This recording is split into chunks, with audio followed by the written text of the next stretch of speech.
నేతన్నకు భరోసా. నేతన్నకు భరోసా పథకం 2026 25,000 ఏడాదికి ఆర్థిక సాయం. మనం చూసుకున్నట్లయితే మనకి చేనేత కార్మికులకు రాష్ట్ర ప్రభుత్వం శుభవార్త అయితే చెప్పిందన్నమాట.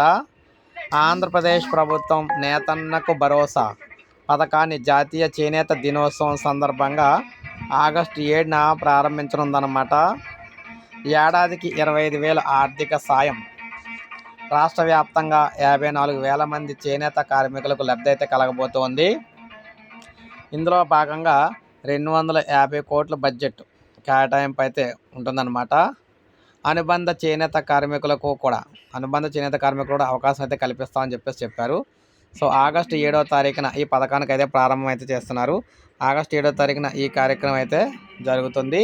సో ఒక్కొక్కరికి 25,000 అయితే వారి ఖాతాలకు అయితే జమ చేస్తారు. ఇది మనకు ప్రజెంట్ తాజా సమాచారం. ఒక లైక్ చేయండి, సబ్స్క్రైబ్ చేసుకోవద్దు. మన ఛానల్ సబ్స్క్రైబ్ చేసుకొని ఫాలో